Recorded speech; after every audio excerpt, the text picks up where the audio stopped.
Kalau kamu pengen menjaga hubungan kamu awet dan bahagia, ini dia tips menjaga hubungan dengan 4A. A yang pertama adalah appreciation.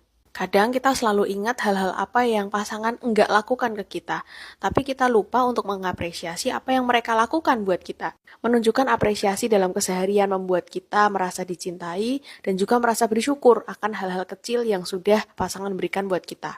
A yang kedua adalah active listening. Kesannya kegiatan mendengarkan itu adalah hal yang paling mudah dan simpel untuk dijalankan, tapi kenyataannya nggak segampang itu. Active listening adalah kita mendengarkan dengan penuh perhatian.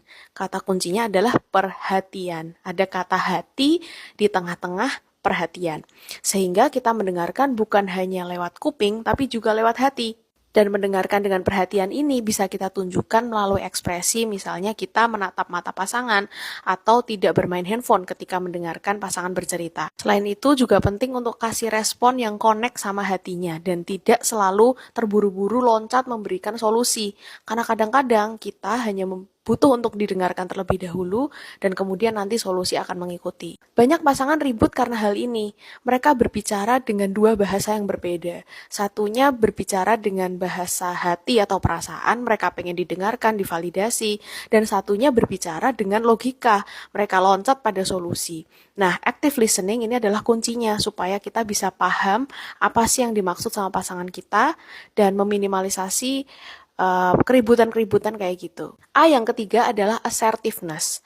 Kita perlu bisa mengungkapkan apa sih yang kita inginkan, kita pikirkan, dan kita rasakan. Kalimat yang paling sering aku dengar ketika couple counseling adalah, ya harusnya kamu tahu dong, masa gitu aja nggak ngerti.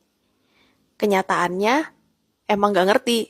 Pasangan kita tidak akan memahami kalau kita tidak mengungkapkan dengan jelas. Dan mengungkapkan dengan cara asertif ini sangat jadi sebuah tantangan ketika kita terbiasa untuk menyampaikan sesuatu dengan ngegas. Atau justru malah banyak memendam perasaan dari kecil, kita tidak terbiasa untuk mengungkapkan apa yang jadi keinginan dan kebutuhan kita. Nah, kabar baiknya, 3 poin sebelumnya tadi, appreciation, active listening, dan assertiveness, itu tiga-tiganya bisa dilatih karena itu adalah skill. Jadi nggak ada alasan bilang kalau aku orangnya nggak bisa komunikasi, aku orangnya nggak bisa mendengarkan. Ya, kalau kamu merasa hubungan kamu ini penting, kamu akan pelajari itu. Dan A yang terakhir adalah assessment. Kadang kita perlu tahu nih kondisi hubungan kita seperti apa dengan memeriksakan diri ke profesional. Sehingga kalian bisa ambil nih tes-tes atau assessment yang berkaitan dengan kesehatan hubungan kalian dengan pasangan di psikolog terdekat atau psikolog kesayangan kamu. Sekarang gantian dong share tentang pengalaman